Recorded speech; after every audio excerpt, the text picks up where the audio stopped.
honor and pleasure to speak with you, Cody, too. I cannot see you, but maybe you can see us with Ola Dammegård and me. No, Cody is on a landline. Okay. So So it's not Skype, yeah, it's a phone call. And it must be very early in the morning for you, or how?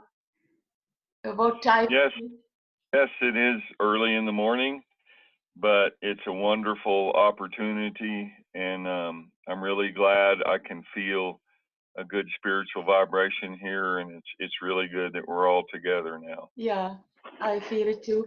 And I believe many have not seen you but heard you on YouTube.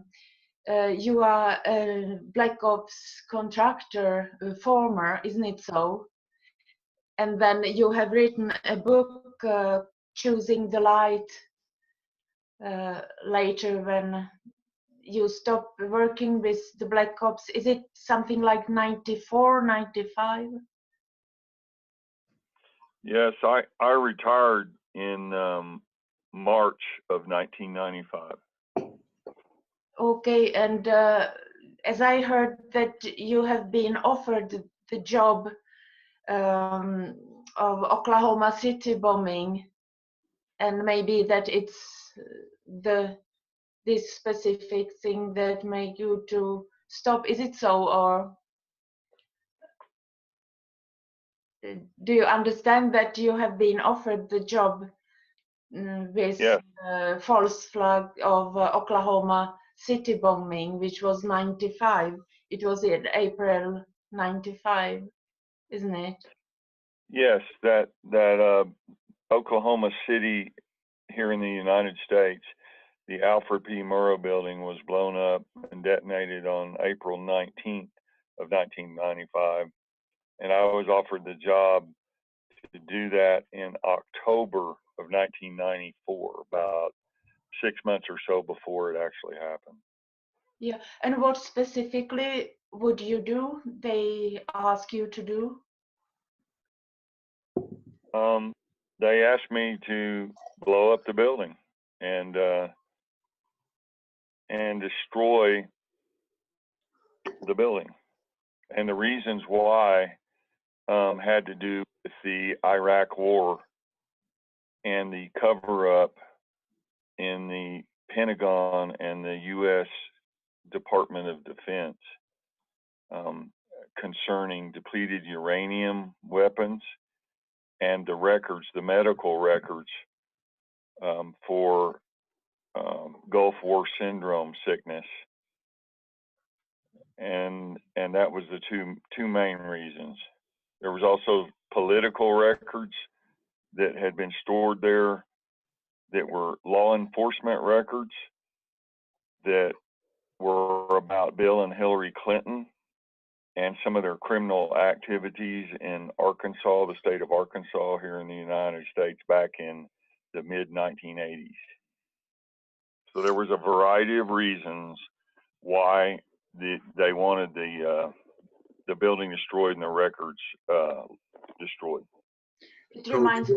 Cody, can I ask you, were you given any reason why did this CIA operative that contacted you, did he give any kind of explanation why they wanted that building bombed, or you were just informed that they wanted the job done? Do you want it? Absolutely not. When you're involved in black operations, they're highly compartmentalized. And I was just offered the job, and with no explanation of why or anything to do with the records or anything. I discovered all those things later on. But at the time of the job offer in October of 1994, standard procedure is to have a minimum amount of information. It's called need to know, and you only are told what you need to know to get the job done. That way, if you're caught or captured or tortured, you can't give up any information except the little bit that you know. Mhm. And you said that there were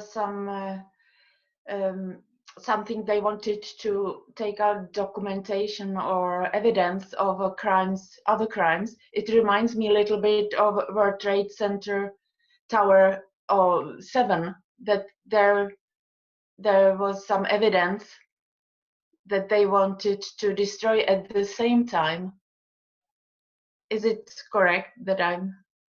Yes, yes. And Ole can also talk about the Pentagon when it was hit on September 11th, Yeah. 2001. The section of the Pentagon that was hit had a bunch of financial records that Yes. was in it. And our Secretary of Defense at the time, Donald Rumsfeld, had spoken in front of Congress and said there were trillions of dollars of missing money. And then when the 9/11 attack came, that section of the Pentagon that was hit was dealing with that very same record scenario about the missing money. Yeah, and what I have heard that there was some restoring or some work on restoration, so-called restoration of specifically the part of the building, some renovation just before the false flag operation. And Yes, that. also, yeah, and I would just say that in the Pentagon, we can see that the explosion goes from inside out and not from outside in, and no plane debris was found. And then there was April Gallup, I believe, who worked in Pentagon, and she had the feeling that as soon as she pushed a button on her computer, the building blow out. So she had the feeling that she has not she has caused, but her computer was set to explode the building. So No, I think that was just a coincidence. This thing, the whole operation is so much bigger than that, and they couldn't rely on her just randomly hit a key on her computer. But Barbara Honegger has made an absolute incredible exposure of what actually went down around the Pentagon building, which is very, very different to the official story. Yeah. But if I go back to the Oklahoma City bombing, you rejected it, the job. Yes. At the time, that was October of 1994. And like I said earlier, I retired in March of 1995. So I was at the end of my operational effectiveness. I had been severely injured, had numerous broken bones, fractured vertebrae, nerve damage, and so forth during the course of operations. And I had actually died twice in the hospital. So I had PTSD, post-traumatic stress disorder. My doctor said that I had a severe case of it, and I had been drinking alcohol to treat myself for the PTSD, and I was drinking pretty heavily, and I was at the end of my career, and I was on my way out. And that's one reason I think they offered me that job was, number one, they needed a patsy, and then it would also shut me up from the things that I knew. Yeah. So it was a double reason why I was offered that job. And then I turned that job down on patriotic grounds because I didn't mind going overseas and doing jobs, but I did not want to, hurt our American people. And that's the point at which I turned from an asset into a liability. Yeah. And how much money have they offered for the job? They offered me $1 million in U.S. currency. Yeah, it's quite a lot of money. Yeah. Yeah, from one viewpoint it is. but from another viewpoint, it's a little, just a tiny bit of money, because when you think about doing things like that, you know, you're going to have to leave your country, and you're going to have a series of false identities and so forth, and it's the overhead and expenses of such things. You know, it's really hard in the Black Ops world. Bombings are common. They're a common way to affect any type of economic or political change, but the aftermath of it, for the people and the bombers that do it, you have to really be careful so that you're not assassinated or arrested later on. But Cody, what would have been a normal sum that would fit the job for the Oklahoma City one? Well, I wouldn't take any less than $10 million if I was going to do a job like that. But that's just me. And there's other people, you know, Timothy McVeigh, I don't know what kind of deal he had or what he made.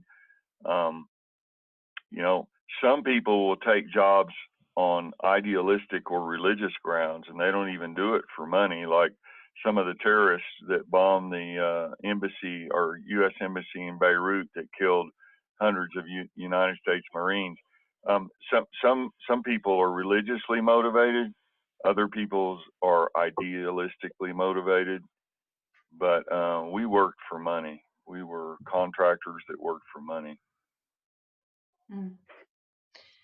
And you have started already in the 70s, or when have you started? Yeah, in the mid 1970s. In 1975, the CIA recruiter came to recruit me out of the physics department in the university here in America. And at that time, I turned down recruitment for the CIA.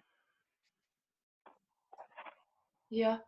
And the Oklahoma City that you have been offered, is it from CIA or was it private? Well, the guy that offered it to me, I can say his name now because I do not want to violate the IIPA. That's the Intelligence Identities Protection Act. It was passed here in America, where it's illegal to name CIA operatives if they're operational. But this person's deceased now, so I can say his name. It's Harold Leonard, and that's the guy that offered it to me. And he was also a contractor. He had told me that he worked for CIA. He'd done several jobs overseas for them. So the reason they went through the Black Ops community was so that no CIA agent or asset could be tied to anything like this, and there would be no blowback later on. Mm. Do you know of any other people that were offered this job? No. Like I said, these type of jobs, especially domestic bombing operations, you have to, you know, there's a high degree of compartmentalization in the information and knowledge in case anyone, you know, gets prosecuted later on and wants to cut a deal with the prosecutors. They have no information to give them. Cody, is money, cash money, a normal way of being paid? Or I know in other operations and assassinations that some of the shooters have been paid in heroin or silver or things like that. But what is your experience? Yeah, well, like in Africa, we got paid in South African Cougarans. In Sierra Leone and West Ivory Coast, Africa, some payments were made in diamonds. Oftentimes, we would be given arms, like crates of Russian AK-47 machine guns or explosives. In Colombia and Central America, sometimes we got paid in cocaine. So, and then there's a variety of currencies. But the problem you have if you're overseas, you know, and you come back, how are you going to bring those kind of things back into the United States? You know, so we had to convert those type of payments into more liquid forms of assets, generally paper currency or diamonds, and then we bring them back into the country. But when you're doing black ops, you cannot leave a financial trail, and you can't use the banks in a standard way. And sometimes if you have transfers of money, then you have to hide that money, and you have to conceal its source, which means you have to have a series of cutouts in the banks or front companies like the Cayman Islands or something like that. And then you can wash the money, the black ops money, and then get it back into the United States in the form of an investment or real estate or whatever you're going to do. In Waco, it was 93, wasn't it? 1993. Was you involved? Were you involved in Waco somehow also? No, that Waco happened February 28th of 1993, and I was not there, and I was not involved. But one of my friends that I knew, named Ron Cole, he was a branch Davidian, and he was there, and he told me things that he saw that are very, very different from the government's story about it. Can you? And we have that, his story in the book, Choosing the Light, Dark Secrets of the Oklahoma City Bombing. Okay, on YouTube, what you can see, there's a video that the shooters from outside FBI saw that actually it was them who came in the building and shooting. So you understand that it was a false flag. Yeah, what the government's official story was, and what's actually happened according to several eyewitnesses, are very, very different.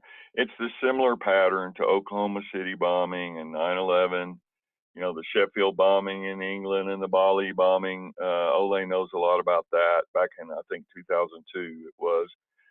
But these all have a certain pattern to them, and that's what we're trying to expose, is the patterns that the shadow governments and New World Order planners, these patterns are using, you know, to manipulate public opinion in psyops and then gradually change each country, you know, covertly from the inside out. Yeah.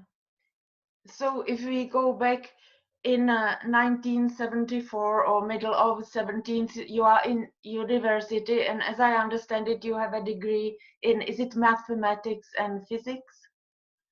Or Yes, I have. Yeah, I have 2 Bachelor of Science degrees in physics and in mathematics, both. yeah, and then directly you started to work with this, and I have heard that you have worked for an oil company, but was it totally a cover, or have you worked for the oil company a little bit? Yes, after I graduated with a double Bachelor of Science degree in math and physics, then I went on to work on my Master of Science degree in physics, and after that went to Chevron Oil Company and Amoco Oil Company here in the United States as a petroleum geophysicist, and that was a civilian front for the black ops that we were doing. Yeah, and what if you describe the jobs you got in the beginning, the first years, what kind of jobs in Black Ops you've got? Well, we were moving drugs and arms, and my job when I first started out was basically just, you know, driving trucks and stuff and moving things, and also guarding safe houses. Oftentimes there were large quantities of both drugs or arms that were coming up from South America, and we were involved in Nicaragua, but they had to have safe houses. Some of these weapons were stolen from the armories, the United States National Guard armories. and they had to have cool-off periods where they would be hidden, during investigations that popped up. And so sometimes I guarded those locations. Sometimes we bodyguarded individuals who were moving the arms or the drugs, and they wanted to be bodyguarded while they were doing their operations. So we did a wide variety of things. In the beginning, was it jobs in the United States often, or is it all over the world from beginning? No, from the beginning, it was mostly stuff here domestically in the States. And then later on, we went overseas. Yeah, and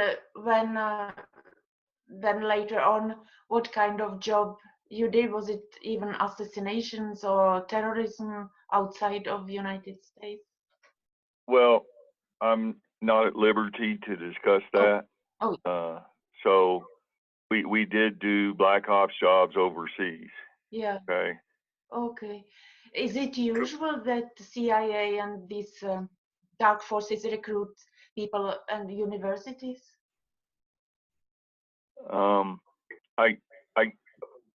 I'm sorry, can you repeat that? I could not understand the question. If it's usual that they recruit university students, is it usual for? Oh, yes, it's absolutely. It's very, very usual. The CIA monitors high schools. They monitor the colleges. And in my case, in 1974, here in America, when you graduate high school, they call it, and you're going into university, they give a test. It's called the SAT test, Scholastic Aptitude Test, and it tests your knowledge to make sure you have certain requirements to go into the university. And when I took my test in physics, I scored in the top 1% in the whole United States. And that is why the CIA came to recruit me. Mm-hmm. Can I ask you a question, Cody? You said you were taking care of safe houses and so on. Could you describe what would be essential for a safe house? How would you describe a normal type of safe house for these operations? Yeah, a normal safe house. First of all, you have to make sure that there's no electronic tracking devices on the vehicles or in the equipment. If you're moving, say, cases of Russian AK-47 machine guns, you got to make sure there's no bugs in there. So we would always sweep whatever was going into the safe houses electronically to make sure there was no radio frequencies being emitted, so they couldn't be tracked. And then we had a series of things where you change vehicles and use civilian vehicles, vans, trucks, all registered to false names, with false license plates. And then once the ordnance or the material was placed in the safe house, then it was a normal type of safe house. Sometimes we had civilian fronts. There were families with kids living in the safe house.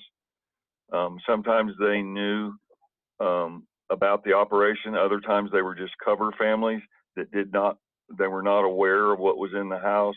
So we had a wide variety of ways of keeping the information compartmentalized. And the houses would be, or sometimes it was out in raw land, just creek beds or fields, and the stuff was buried. And then we'd park a vehicle over it so that it couldn't be detected from the air.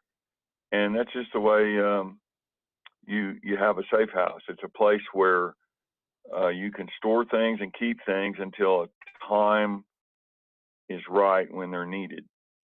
But can that be apartments and townhouses, villas, farms? Yeah, it can be anything. We use anything, even banks. You can use anything that's a civilian cover. A company, anything that is a civilian normal operation, we use those for covers. Are there any, like you, former operative, would you be able to spot a safe house you know, is there anything to look out for? Or... Well, from a trained eye, yeah.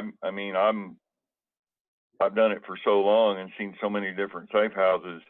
You know, you're trained not to believe anything on the surface. You know, you don't believe anything you see or hear, and you just observe things. You know, the CIA is real good around the world at looking at terrorist safe houses for Hezbollah and you know, various terrorist groups, and they observe the patterns and can tell, oftentimes coupled with satellite intelligence, you know, that it is a safe house and there's something else going on. But a lot of times they will leave the safe houses in place so that they can observe the people that are coming and going, and then expand the network and track down even more terrorists. Mhm. And how is it when you work and your family? How much can you say to them, or how did it work with you were married? I understand, and how could it influence the relationship? Well, the number one thing you have to do when you're doing black ops is the people that are closest to you are the ones you trust the least. And that's an operational requirement to stay alive. Because when we were gone, especially overseas, we had other team members or black operators that would watch our families without their knowledge, to make sure they were not kidnapped or tortured or used against us. And so I could never allow my wife to know what we were doing. That's an absolute no-no in black ops. Mm-hmm. And So it's real hard. It's real hard on relationships, and it requires lying and deception to make it work. But then the payoff at the end of it is that everyone stays alive. yeah, And nobody gets tortured. yeah, Nobody gets their fingers cut off, or you know, chemically interrogated or shocked. You know, it's difficult for civilians in the civilian world, people who have not been in the military, to understand, you know, this black ops thing, because there's reasons why they do things operationally, like compartmentalizing information. It's to protect people in the long run and protect the principals who are hiring out the operation in case there's some major blowback. And whatever country you work in, your job is to minimize the blowback and keep things quiet. And sometimes that's hard to do. Sometimes things happen that are out of your control. And so all of these procedures for black ops are set up to help protect not only the operatives, but the people who are hiring them out. yeah. And now the wife you have or had during the time you have worked with this, now she knows because you have written the book. Well, my wife, years ago, of 31 years, had a massive coronary heart attack. And so she's gone now. Oh, So that's one reason I came out with the books. okay. So sorry to hear that. And I don't know if you have children. Uh, it must be difficult to have children in such a situation. It's extremely difficult. It's very difficult. And, you know, I could say a lot of things. There's a lot of other operations we were involved in besides Oklahoma City, but I will not talk about those. I cannot talk about those, not at this point. Yeah. You know, they say I'm a whistleblower. I am to a small degree, but there's other things, and there's other names that I know, but I cannot say those names because they have families and they have children and grandchildren. Yeah. And when you do operations, sometimes things can come back to haunt you 10 or 20 years later. And you have to be very careful what you do. first of all, you have to stay alive. And then later on, you have to be careful what you say and how you say it and when you say it, because timing is everything when you're being a whistleblower. Yeah. Yeah, I know how it is to be threatened by these people. So, Have they threatened you too? yeah, how it started with me, I knew nothing about New World Order and Illuminati on 27th of February 2013.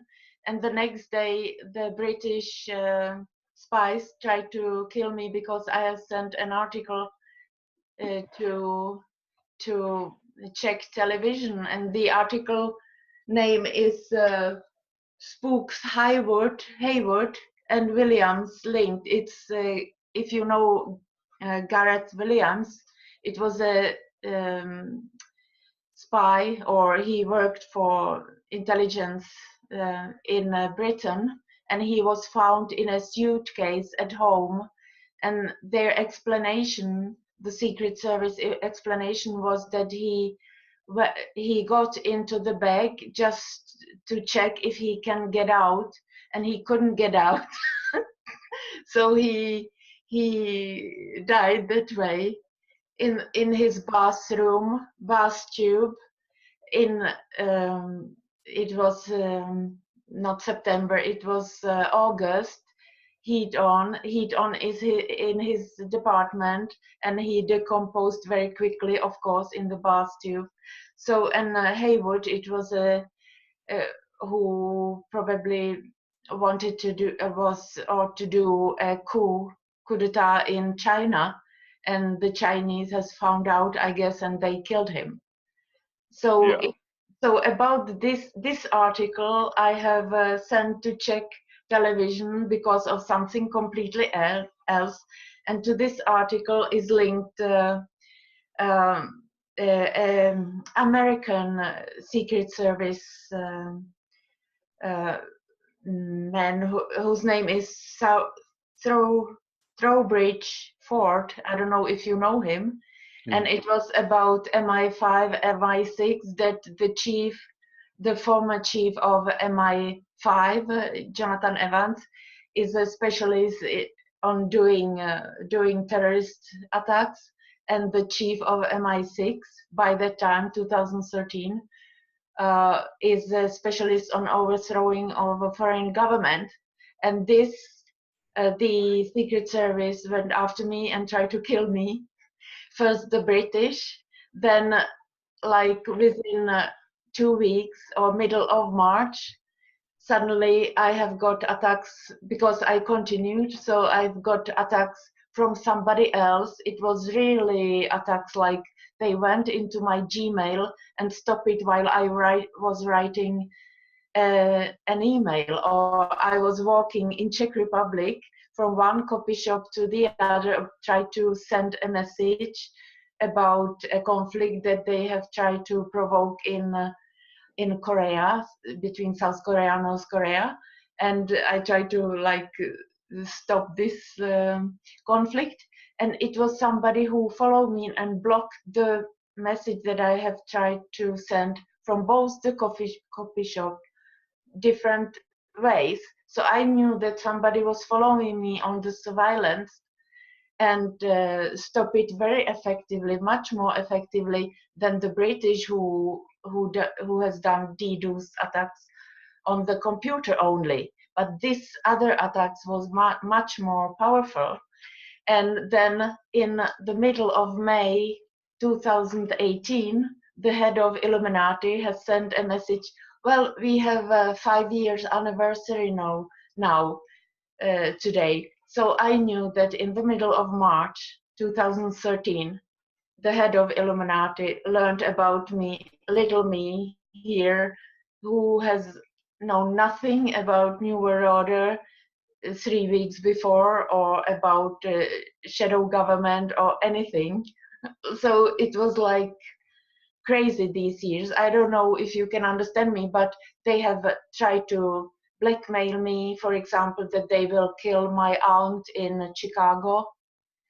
or they have blackmailed me that they will kill my cousins' children or grandchildren. So I know these and threats against me. And now I told Ole Dammegård that I have got threats more than 2 months ago that they will kill the youngest son of Fritz Springmeier, if you know who it is. Fritz Springmeier, bloodlines. I know Fritz Springmeier very well, You know, and yeah, I wrote him letters in prison when they planted him with evidence over here in the United States, and they put him in this Sheridan FCI. That's a federal correctional institution, and we wrote letters back and forth. So I know Frisco and his girl Cisco and all them very well. So anyway, I'm sorry to interrupt. no, Go ahead, please. but it will be great because since 12th of July, I don't have any contact with Fritz Springmeier, and he would be part of this conference.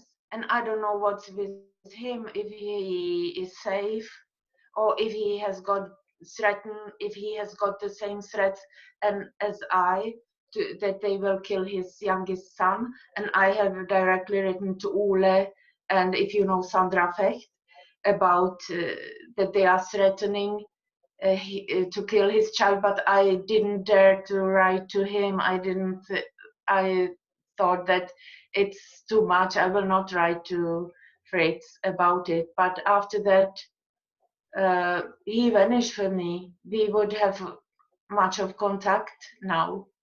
So in case you learn anything about what is happening to him, he should be in Kansas, living in the house of his sister.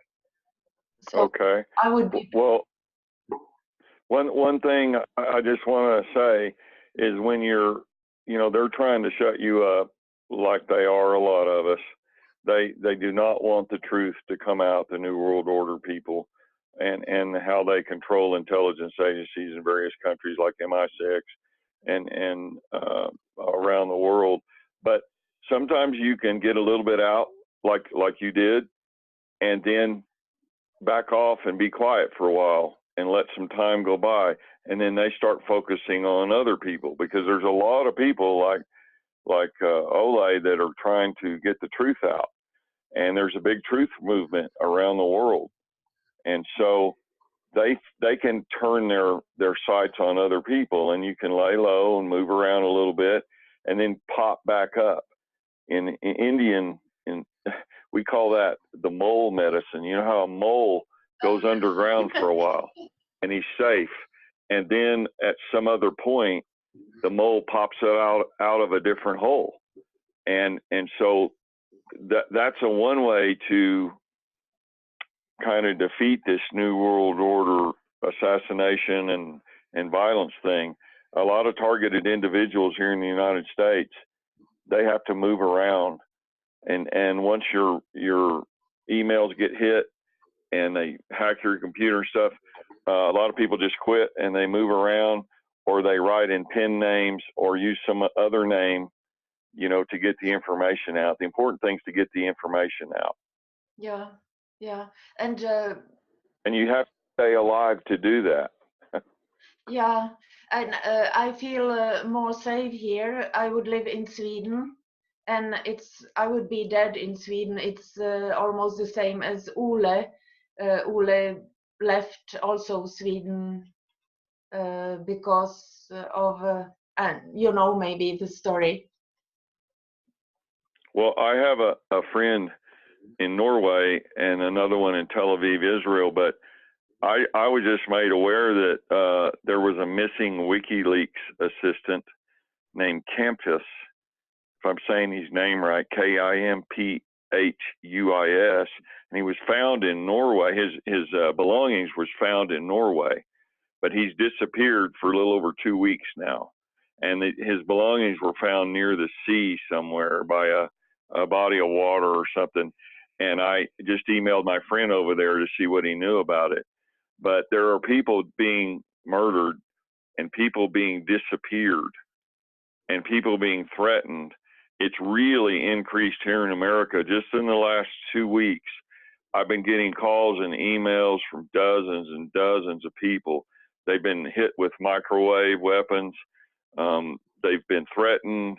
Their computers have been shut down. Their bank accounts have been shut down, and so forth. So there's a major push worldwide right now by the New World Order to silence the truth and silence dissent. Yeah, and if you see, they shut down they take down our videos. For example, the lecture that Ole gave in Prague here, 2017, they removed it from my English YouTube channel, and also our interview where Ole talks about crisis actors and crowds on demand, fake news. They removed it also, but the head of Illuminati and the Illuminati have a YouTube channel, Lie Killers. There they, for example, there is a video which is 4 years old. They are threatening many YouTubers, specific name, and the first is Alex Jones. We will torture you, we will kill you, and it's on YouTube, and threatening with nuclear attacks, it's still on YouTube. It's ridiculous. Yes, it is ridiculous, but they control, Google, Yahoo, Facebook. They control, like they do in China.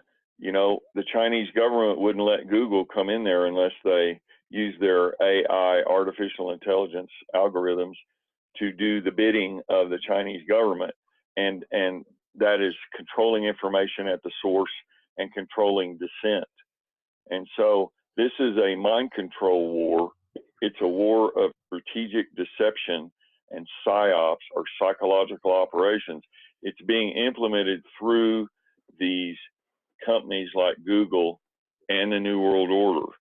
And people like Mark Zuckerberg here, the American that founded Facebook, he would never have been allowed to get as big as he did unless the intelligence agencies, had back doors and had a method of covert control. Same thing with Bill Gates. Yes. A lot of the Microsoft software packages that are sold, they all have back doors built in them, so CIA and NSA here in the United States can access the data covertly without the knowledge of the users.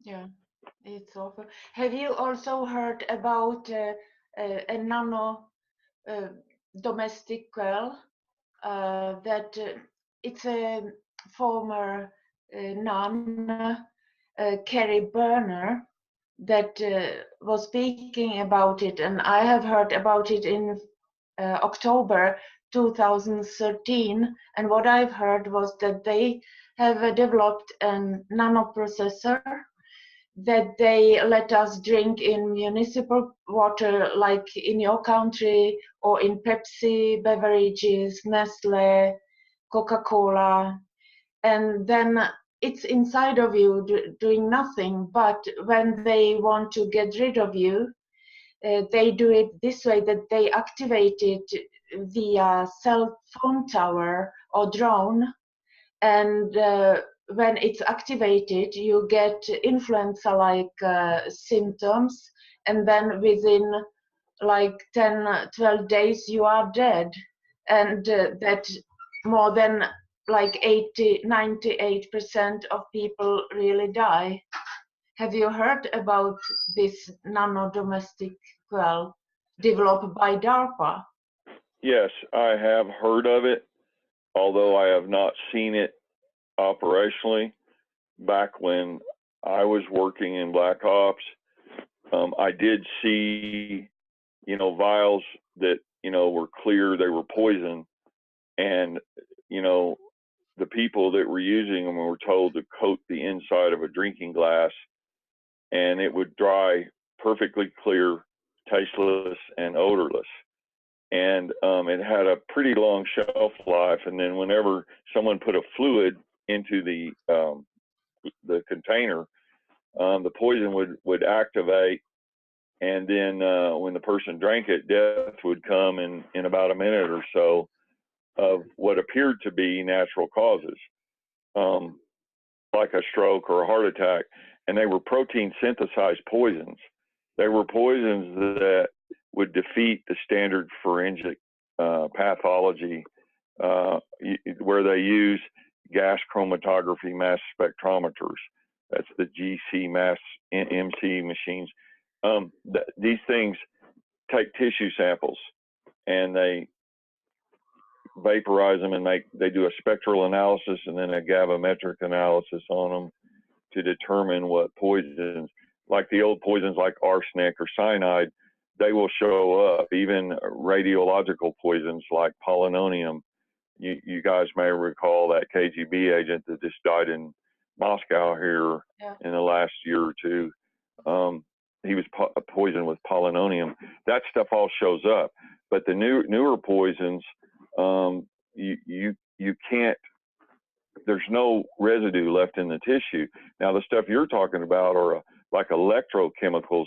It's a poison that sits dormant in the body, and it's activated by a certain frequency of electromagnetic radiation, like microwaves.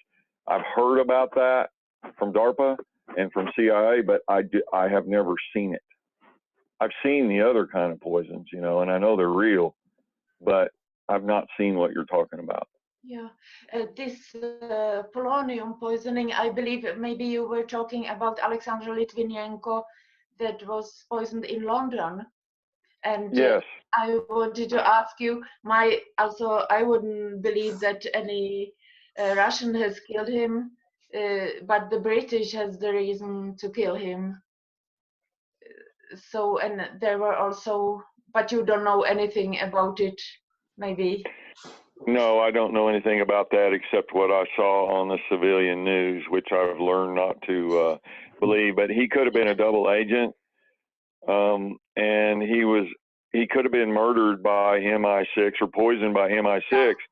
Look like the Russians did it, or the Russians could have did it to make it look like MI6 did it. If he was a double agent, it's very hard to know what actually happened.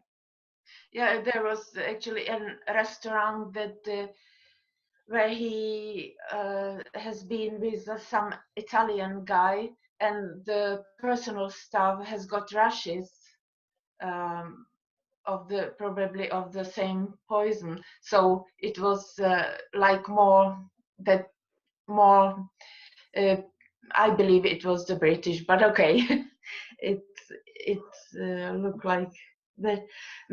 I wanted to ask you also about the Illuminati or New World Order. They are satanic, and have you seen anything like child satanic ritual abuse, or that you believe that it's involved somehow? I have not seen any of that myself because that's against my morals. If I see children being abused or raped or anything, I resort to violence immediately. I don't talk. I stop it. And so I have heard of it.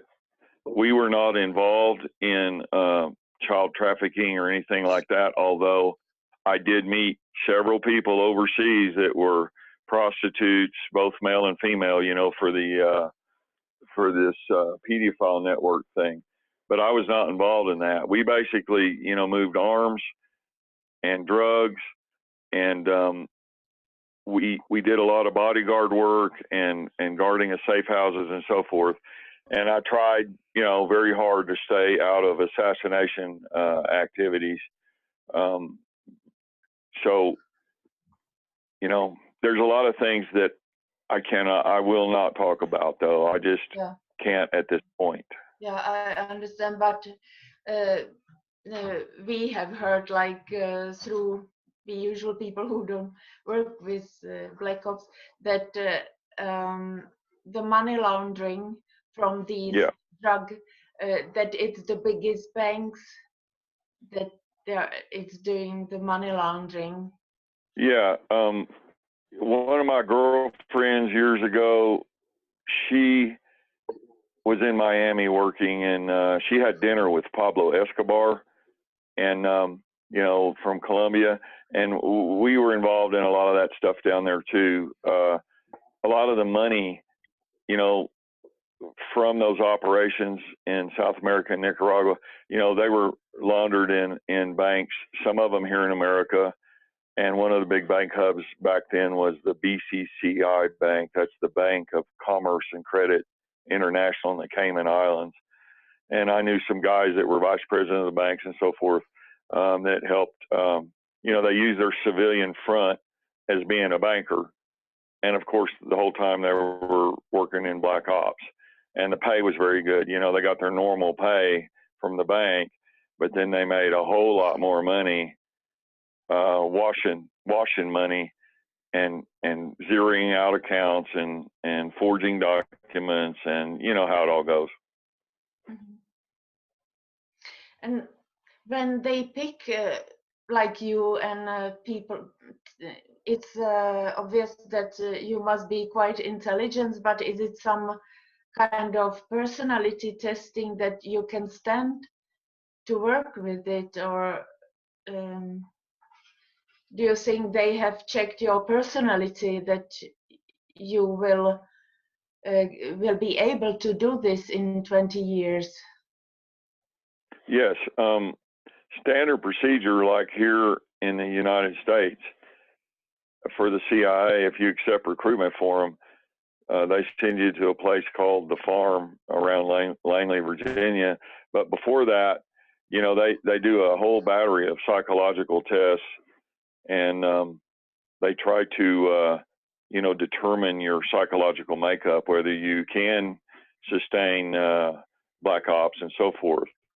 And that was part, there was a program in the 80s, 84 and 85 that was begun here called Project Slammer, which dealt with psychological testing because, you know, it was a 10-year study. The NSA, the Defense Intelligence Agency, the Navy, and Air Force intelligence were all involved with the CIA and the Behavioral Science Unit of the FBI. And they were tasked with developing, you know, psychological profile tests because we had had a number of high-level defections.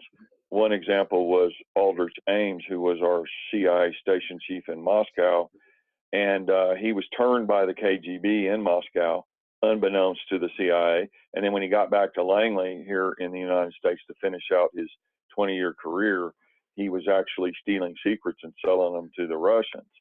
And he was caught, and he's doing life in prison without parole now at the Florence Supermax Correctional Facility here in Colorado, where I am now. And then another guy was Robert Hansen. He was an FBI, 26-year FBI counterintelligence specialist for the FBI. And he was turned by the Russian KGB and was selling secrets to them, and he was caught. Scott Walker was another guy in the United States Navy selling missile secrets to the Russians. So we had a number of high-level defections, and they created this Project Slammer to determine why these people were turning on their own country and what type of psychological weaknesses would make people do that. And then they created psychological battery tests to try to weed out some of that behavior in future people that were accepting recruitment. Cody, Yeah. If you look at organizations like the CIA and the FBI, NSA, if you take sort of like on a percentage, how big a percentage do you think is working the way they're supposed to do to protect the population and so on, and how big a percentage of these organizations do you think have gone rogue and are into all of these dark things? Boy, I don't know how to answer that question except what I saw, you know, with the places we were working. Sometimes there was a black op going on and we were called in and we were black op on top of black op. You know, when a black op went sideways, we were called in maybe to clean it up or straighten out the blowback. But So a lot of the guys that were assets and some of the case officers and some of the agents, CIA agents, they all had side operations running in whatever country they were in. And that's kind of a standard thing. They make a little money on the side.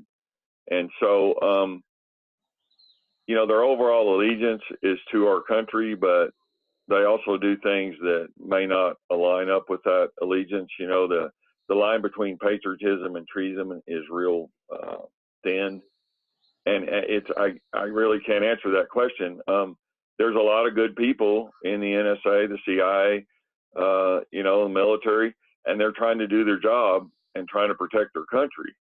But there's also dark elements or bad elements in each group. You know, if you know when the next bombing or terrorist bombing is happening and you are doing intelligence work to stop it, a lot of people say you're a hero. But some of the people actually do the bombings. They're not trying to stop them. They're trying to create them. And so there's a light and a dark element in any of these groups. And the actual percentages, I don't think any way to know. But don't you think that the so-called good guys would be very concerned about what's going on at the moment? And is there anything you would like to say to these people, maybe to encourage them to do specific things? Or well, if the people on the lower bottom of the of say the NSA or the CIA or Defense Intelligence Agency, if they're all trying to do their jobs and be good, they're the white hats, and then the people at the very top are the dark ones, then a lot of them don't want to rock the boat, even though they may see something going on, like Edward Snowden, you know, the Booz Hamilton contractor for the NSA, the National Security Agency. You know, he went public and tried to expose it, but he had to go to Russia and hide, because if he comes here in America, he's going to get prosecuted, and the courts are not fair at all here. You know, the courts are a big lie here. It's all set up by the government. They have a 98.5% conviction rate in the federal courts.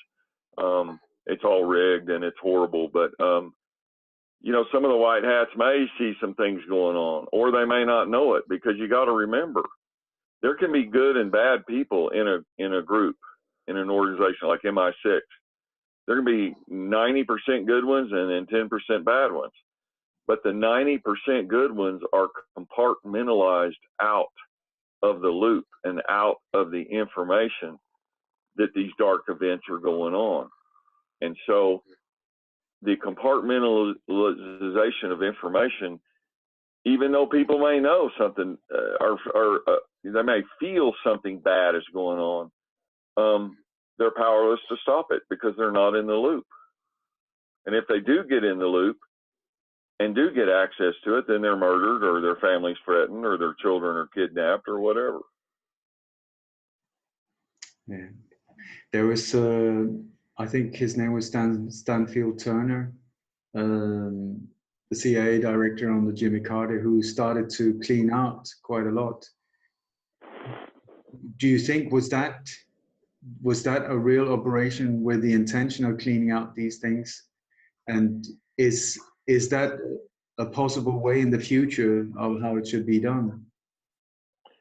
Well, sometimes they could be cleaning out stuff legitimately, and other times they could be doing a mole hunt. Mm-hmm. And they could be, it looks to everyone on the outside that, you know, they're really trying to root out corruption and get to the bottom of things. And the whole time they're just hunting for moles. Because you have to remember, any organization like CIA or KGB or MI6, Israeli Mossad, they have double agents inside of them. And especially during wartime. And so they do mole hunts a lot, and they conduct operations that are totally false. But they're just designed, the whole operation is designed to draw out the moles and see who and where their information's going. If you're a mole or a double agent inside a group, an intelligence agency, oftentimes the higher ups, like Stanfield Turner, the director, he may know the guy's a mole. and they leave them in place so they can watch who they communicate with. And that is called counterintelligence. So it's very difficult to answer your question. You know, it depends on if it's straight intelligence operations or it's counterintelligence operations. The answers are totally different. Yeah, I knew it wasn't an easy one. Yeah. When you said intelligence, I remember the chief of counterintelligence in your country, Kofi Black. He then went to he worked for intelligence solution of Eric Prince, the same Eric Prince as Blackwater. Eric Prince. Yes. And Fritz Springmeier has done the investigation that the Blackwater is run by the head of Illuminati, actually. So, so one gets the idea how centralized is this intelligence agency, and so that it's not like that they are protecting the Swedish people, the Czech are defending the Czech people. It's the opposite. They are one organization. Right. Yeah. Eric Prince sold Blackwater, and then he went to Dubai and started another group called Z Services. Yes. Some of my associates worked for Blackwater when Eric Prince owned it, and he had his place set up here in the United States. But Monsanto Company bought out the remnants of Blackwater. And the question is, why would an agricultural company, want to buy services like that? But a lot of those guys were contractors. They were ex-military cutouts, like Tim McVeigh. And then they did covert operations that they hired out for Illuminati or CIA or other entities using the front of Blackwater. You got to remember, Blackwater was more or less a front for contracting stuff. They contracted with the State Department here in the United States for instance, security around the Green Zone in Baghdad, Iraq, and so forth. They also brought them back from Iraq to work the civil disturbance during the emergency of the Katrina hurricane down in New Orleans here in the United States, a massive hurricane. They brought a lot of those Blackwater contractors as auxiliary security, to stop looting and so forth. But yeah, Kofor Black, all those guys, it's hard to know who they're really working for because they all have covert hidden agendas. Yeah. Cody, you as a black op coming from that world, the word and understanding as well of the Illuminati, is that even mentioned or known about in the circles that you used to be in? Okay, I'm having comms trouble. Your signal was breaking up. Can you repeat that question, please? In the world that you used to belong to, with the black op community and so on, the word Illuminati and the understanding of what it is, was that something that was around? Did people talk about it or know about it, or what was your understanding? Well, a lot of people knew about it, but almost nobody talked about it. So was it an accepted fact that the Illuminati exists, or was it just people? Oh yeah, most people that were in Black Ops or ex-military guys, they all had heard about that and known about it. But that's information that you don't need to know about to get your job done. And if you're going to get a payment of, say, diamonds or South African Cougarans or crates of AK-47s, you don't want to know where they came from. You don't want to know anything about the principals, and the principals don't want anything about them known to you. You get paid. And that's why you're there. You complete an operation, you complete a mission, and you get paid. The one thing you really have to watch in Black Ops is being double-crossed by your own operatives or the principals that hire out the Black Ops. So you always have to watch your back in that area. So give an example, please, of what you just said about how you could be double-crossed. Well, if you have a team, let's say there's 4 guys, and you're given a job somewhere, and you're guarding a house, with 1,000 kilos of cocaine in it, in Mexico or somewhere, one of the guys that's with you on your team may have been approached covertly from a rival drug cartel, and they either want to steal the drugs or destroy them, so that other customers will go to them. It's a competition thing. That's just an example. And you don't know if someone behind you or with you has been hired out to assassinate you and then lay it off as a casualty in the middle of an operation. Do you understand what I'm saying? Yeah. Yeah, so that's just one example. I mean, there's a lot of different things, but arms dealers and drugs dealers and all, there's always competition, and there's always rival factions or rival cartels that are in the same business, and they may want to stop you, with what you're doing. Okay. We can hope that there are some good CIA officers that can turn this around. I have seen Kevin Schiff, who is a former CIA officer. I guess you know who I'm talking about. Yeah. Yes, yeah, he sent me several emails. We email back and forth. He's a very good person. Yeah. And he's trying to expose some of the truth, but God bless his soul, he is limited. He signed national security oaths, so he can talk about some things, and other things, he wishes he could talk, but he just can't. Yeah. Well, yeah, sorry. No, they'll throw him in prison. So it's very difficult here in the United States. This is a very big police state. We have more prisoners incarcerated here per 100,000 population than any country in the whole world. Yes. Okay? There's millions and millions of prisoners here, and there's prisons everywhere.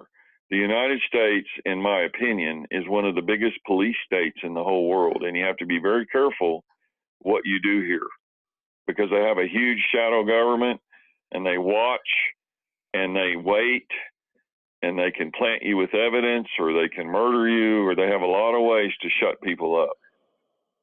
Yeah. They're very, very powerful here. Yes, I know. And it's private prisons many times, so they earn money. It's business also, isn't it? Yes. And so there are a lot of people. I've had people from the CIA's Inspector General's office right here in my house, and they're really good friends of mine. And some of these people that work for the CIA are absolutely of the light. They are really good people, just trying to do their jobs. But there are a lot of dark elements in there too. You can't just blanket say, the CIA did bad things in Iraq, because, they did do some bad things in Iraq. They tortured people at Abu Ghraib prison, but they also did some things to help people and to save lives too. So you can't make a blanket judgment and say it's all totally evil, because just like in anything, like the banking business or the international drug trade, there are people, who try to do good, and then there's a lot of real evil people who do bad. The light and the dark permeates everything. This was exactly why I asked you the question before about the percentage, if you had any feeling of the good guy, bad guy, good operations, vanilla ones, and black ops, the percentage? I'd say the majority of them are good, and the minority of them are black or bad. But the bad ones and the dark ones tend to gravitate to the top. And they form a top-down pyramid control. And so the ones on the bottom that are the good ones are not aware and do not know what the dark ones are doing it up on top. And it's whistleblowers like Kevin Shipp and John Kiriakou, the CIA case officer that did in January 2013. Here in the United States, he was sentenced to 30 months in federal prison for violating the RDI, that's the CIA's Rendition, Detention, and Interrogation Program, for naming names about people and things that were going on at Guantanamo Bay. There was in Cuba, there's a lot of torture and a lot of things that the CIA does in black sites, and there's other people in the CIA and in the military who liaison with the CIA who do not agree with the torture and rendition programs, but they fall in line because they're controlled from the top down. And so there's our good people. Some of them see what they see and then shut up because they're worried about their families or they're worried about their pensions. Other people, like Edward Snowden, he saw what he saw and he decided to step forward, but he had to run and leave his country and go over to a foreign country. He never knows if he's going to be turned from behind, and the Russians or the Russian FSB will sell him back out and trade him for a Russian spy that was captured by the CIA over here in our country. And so he's in a very delicate position. It's real hard to step forward and tell the truth. The higher the level you go, the more dangerous it is. Another question, this Guantanamo Bay on Cuba, how come that the US have a prison on Cuba? It doesn't make any sense. Well, one thing is that it's not on US soil here, and they can keep reporters and, intelligence controlled about what's really going on there. They have a naval base there in Cuba. And that naval base is actually used not only for renditions of prisoners, from, say, Kabul, Afghanistan, or, Kamasi, Iraq, or wherever they're bringing them. They also move a lot of drugs and arms through there covertly. I know people from Sweden that has been picked up by the CIA as well and illegally flown out of Sweden in these private jets and so on.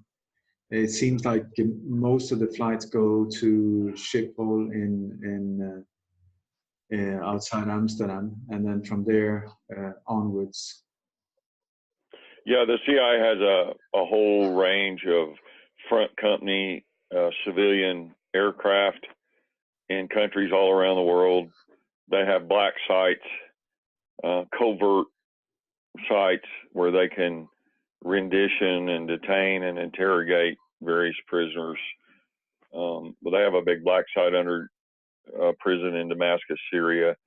They have them here in the U.S. that the normal prison people don't know about, but they have the World Wide Web, and that's what they do.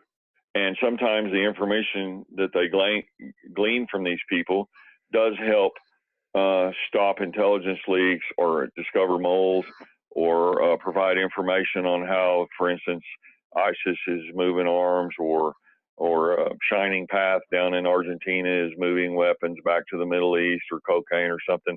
So they keep track of a lot of things, but at their heart, the CIA has done so many evil, horrible things that, it's a scourge. I mean, we have a need for intelligence, but we don't have a need for intelligence agencies that are running wild with no oversight and engage in completely illegal criminal activities. There has to be a line drawn, somewhere, and it's a difficult thing. Cody, here in Europe, we hear quite a lot about MI6, MI5, the British, but people don't talk so much about the Secret Service of Belgium, the Netherlands. Still, the Israelis are in the Netherlands too. Have you heard that it's important, the region Belgium, Netherlands, in regard to the top Illuminati, the top criminality? Well, yeah, the Illuminati center there in Europe. And, you know, we didn't knowingly engage with any Illuminati people or Illuminati agents. You know, I just did my black ops that I was doing. I took different jobs and got paid for them. And if whatever people were, you know, we did not pry into their business. Yeah. That's a good way to get killed. Yeah. Someone offers you a job to blow up a building. You don't want to start asking them a bunch of questions. Why do you want it done? Where do your kids live?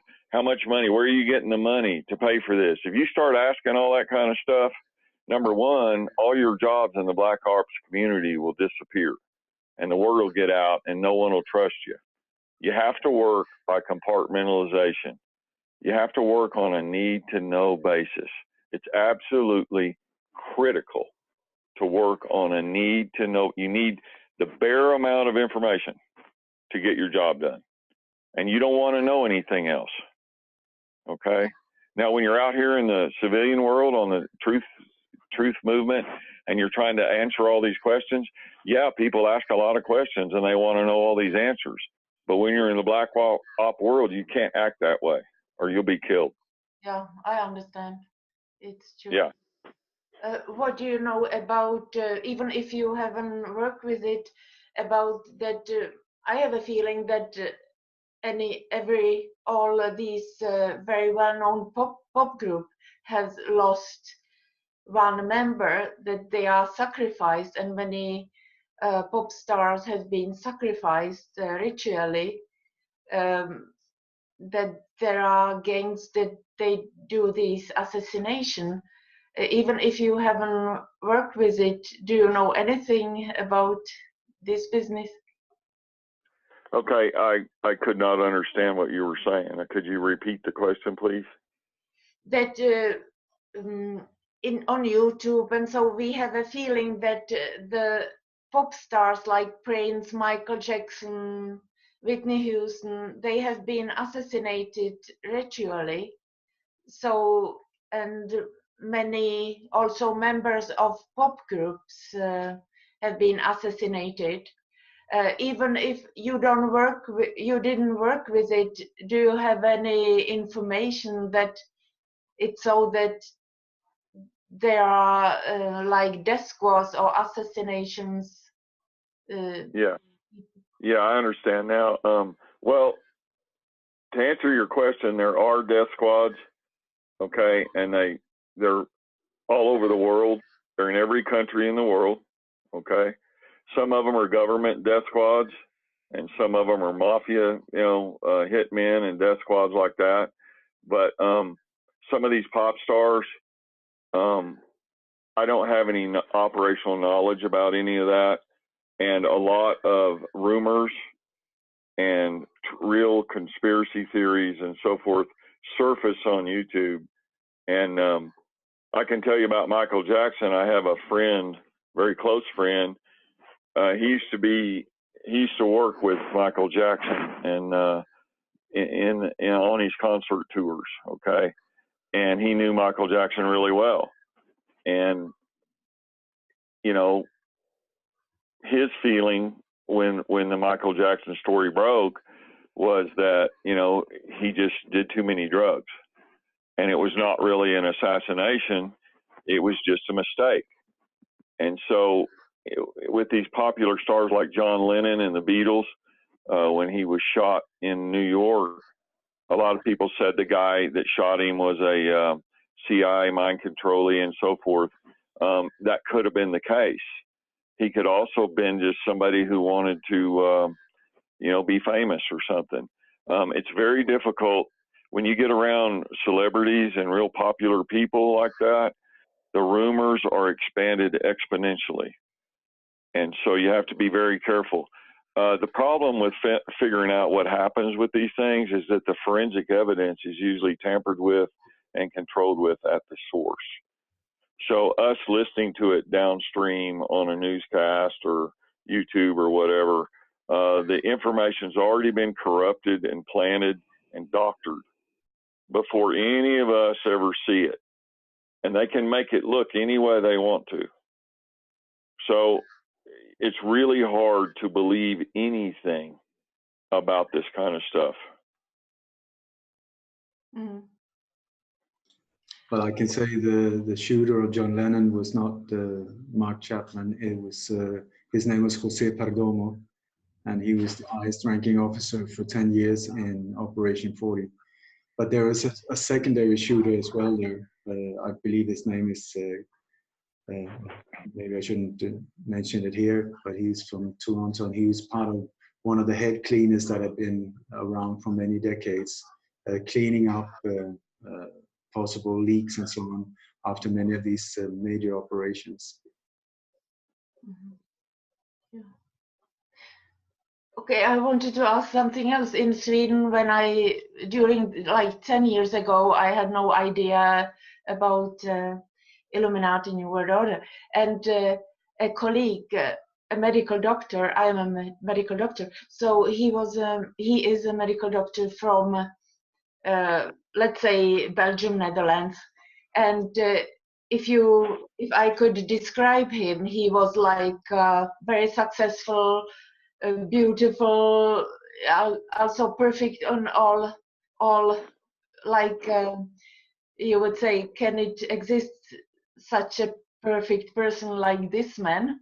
And he told me that his brother is a spy, and I told him, what do you mean he's a spy, with some kind of smirk, and he said, yeah, we call him a spy, our family, because he's doing something that he is not proud of.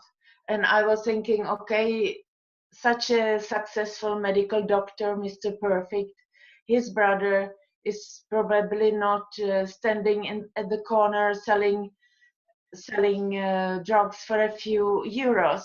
But now when I talk to you, I can understand that probably maybe this man has done something similar that you have done.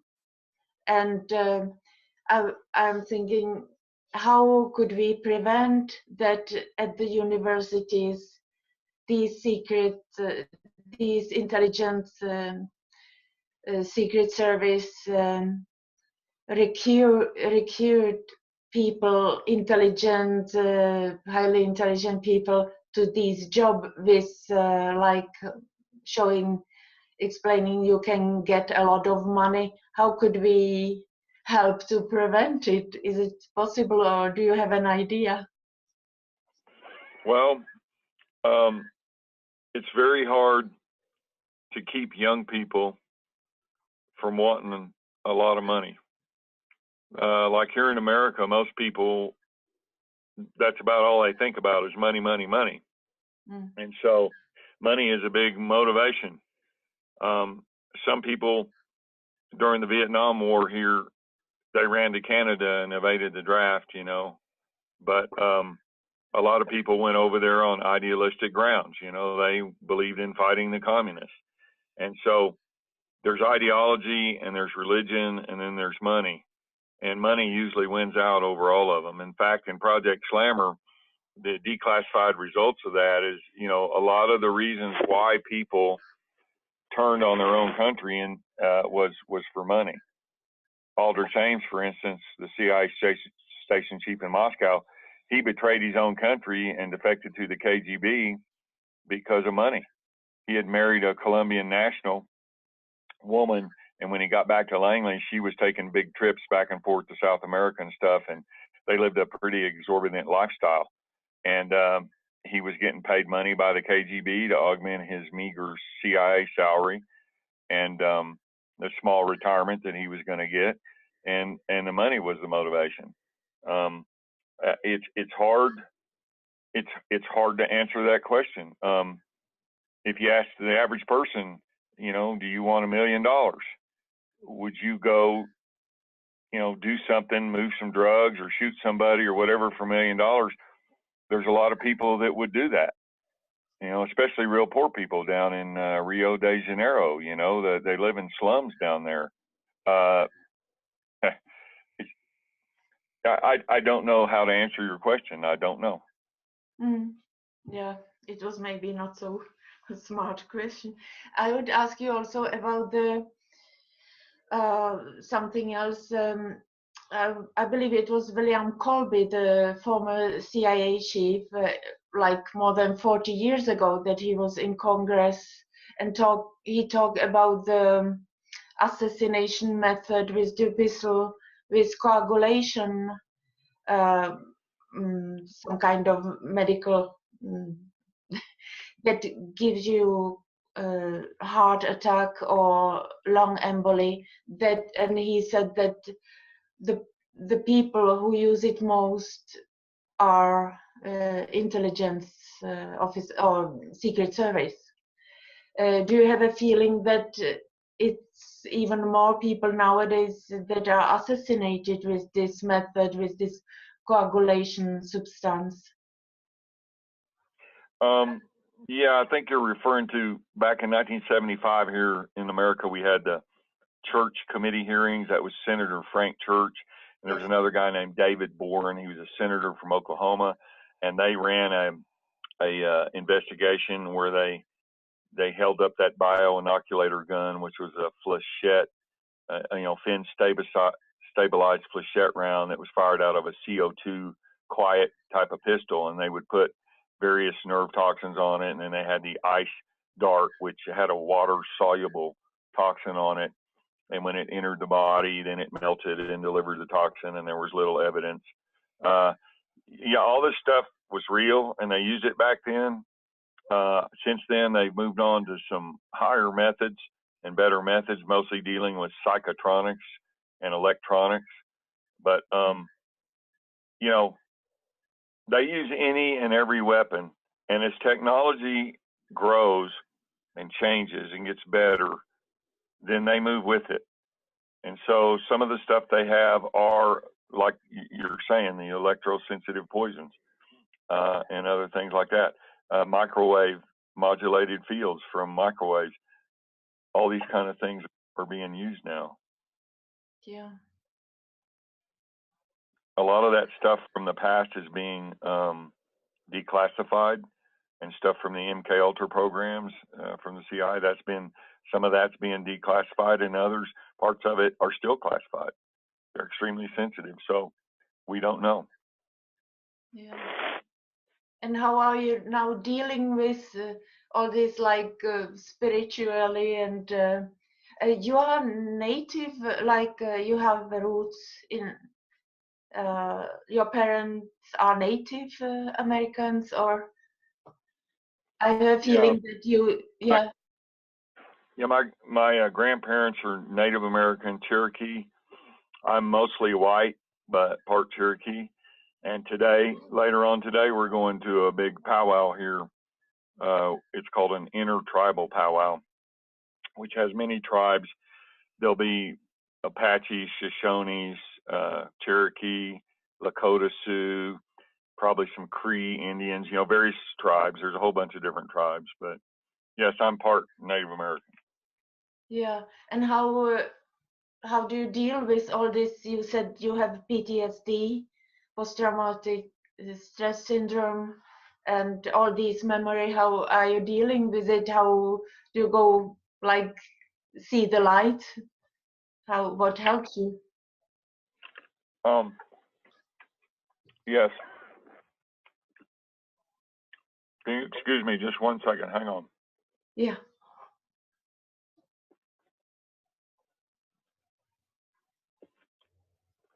Okay. The question was, how do I deal with PTSD?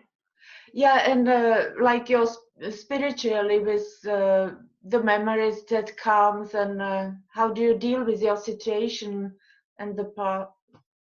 Yeah, that's a great question. I deal with my PTSD through spiritualism, and I do Indian medicine. I do meditation, um, and spiritual work, high level spiritual work.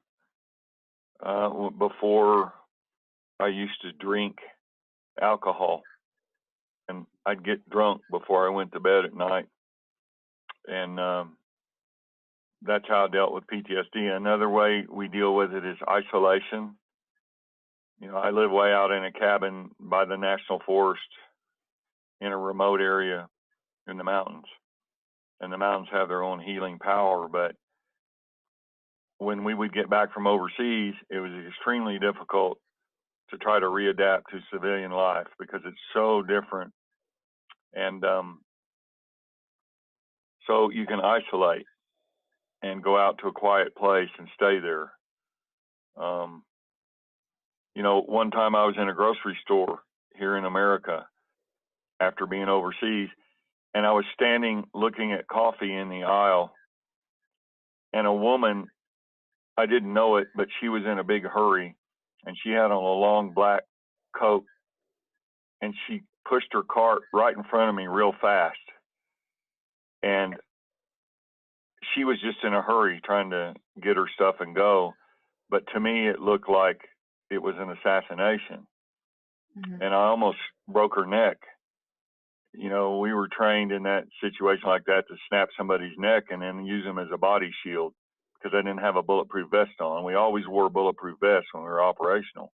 So I almost snapped her neck and killed her because I thought there'd be a second team. A lot of times when you're killing an operative or an agent, you have multiple assassins because you can't just kill them with one guy. You have to have a team that's sent in to kill an operative.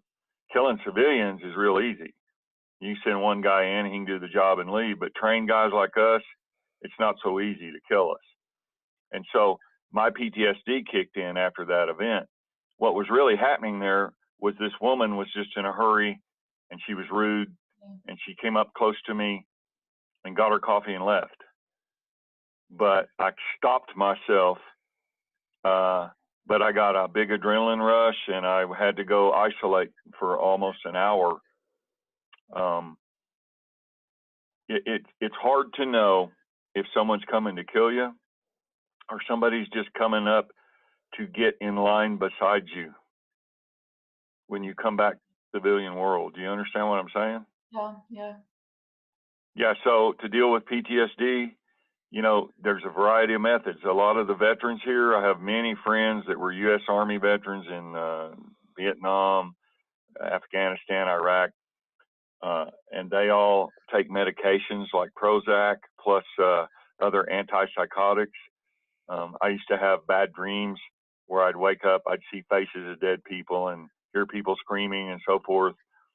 I used to sleep with twin MAC-10 45 caliber submachine guns with silencers on them. I slept with them, one in each hand, and I slept in a bulletproof vest.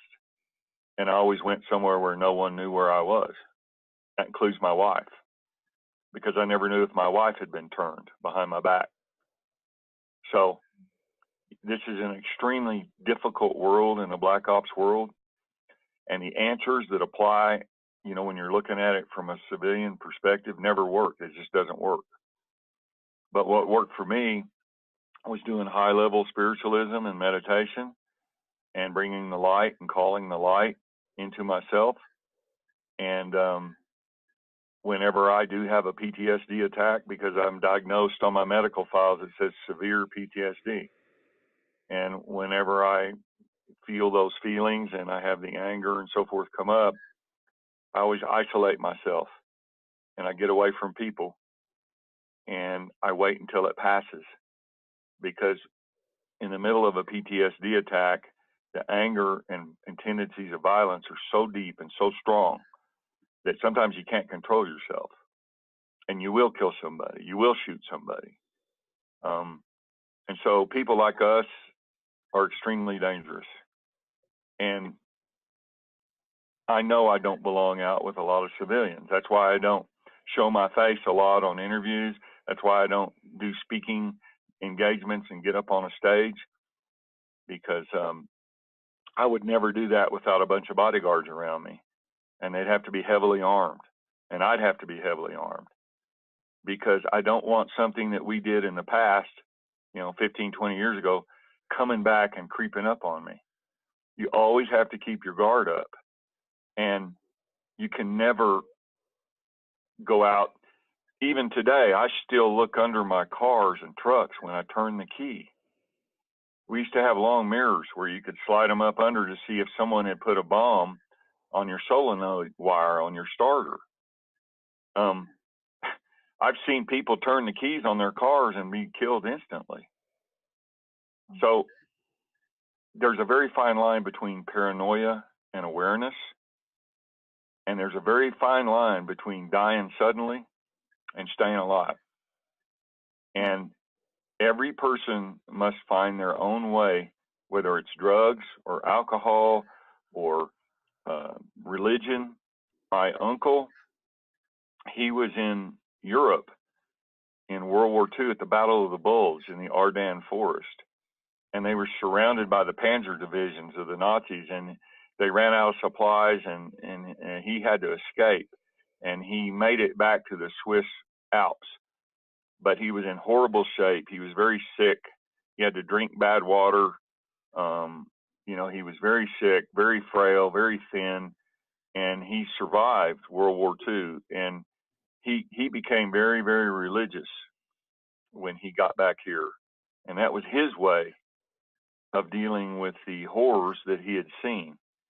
And so each man has there's therapies, there's counseling, there's a lot of different things. But here in the VA, the Veterans Administration in the United States, most of their therapies center around drugs like Prozac and other types of antidepressants and antipsychotics. Some of the Vietnam vets I know, they're on 3 or 4 different kinds of them, and it stops their bad dreams at night and so forth. Mm-hmm. Do you experience some flashbacks also, that when you smell something or hear something that it comes up as a flashback? Yeah, absolutely. We were going in at night one time in an operation, and me and my associate were shoulder to shoulder, and there was a guy about 4 feet away. It's absolute pitch black. You can't see anything. And he fired a .45 caliber pistol and hit my associate directly in the head. And he got all over me because we didn't have goggles on at the time. Usually we wear goggles. It depends, fire retardant suits. It depends on what the op is. But anyway, now, with that bright flash of light, every time I see a camera go off in a crowd and there's a flash, I get PTSD, and it takes a day or two usually for it to show up. And then I start having a bunch of funny feelings. So I don't like flashes, and I don't like real loud sounds. It triggers my PTSD. Okay. Yeah. And if you've ever been, in a real gunfight and had weapons, big caliber weapons going off around you close, almost everyone has PTSD that I've talked to. I understand. We have been talking almost 2 hours. Is it something important that you would like to say, so that the viewers that you believe is important? Can I say something? Well, go ahead. I just want to thank you, Cody, for what you have brought on the table here, because the information coming from someone from the inside with the experience you have is quite unique. I would say I don't know of anyone else, hardly. And it's incredible value for researchers like myself to learn about these things and get things confirmed and so on. And I know the risk you're taking on a daily basis, so I really want to thank you and applaud your bravery as well. I know that you're trying to redeem yourself also, so there's a sort of, it's on a selfish level as well, karmic and so on. But for the rest of us, it's of immense value.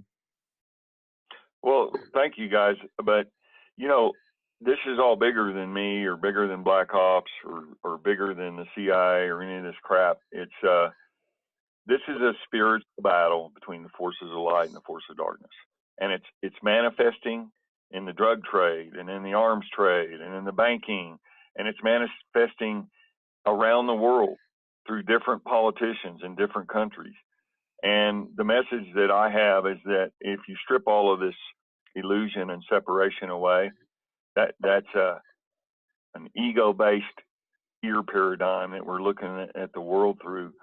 And if you look at the world through a spiritual paradigm, you know, there is the light, there is goodness, there is truth. There are people who try to save people's lives, not take their lives. There are people who try to stop drugs, not sell them. Okay, so it's to these people that I address all this. You know, we are all brothers and sisters.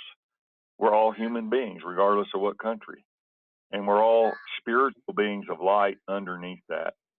We are all spiritual beings of light. And we're here on the earth in this illusion of separation that we have, all this diversity. It's just an illusion. Because I've been dead twice, and I know what death is like. And believe me, when you get to the other side, we're all spiritual beings of light, and we're all one. We're all unified. So it's to this great illusion that we need to step over and clean up our consciousnesses and step over the ego-based greed like I was. I was very greedy for money and power when I was younger.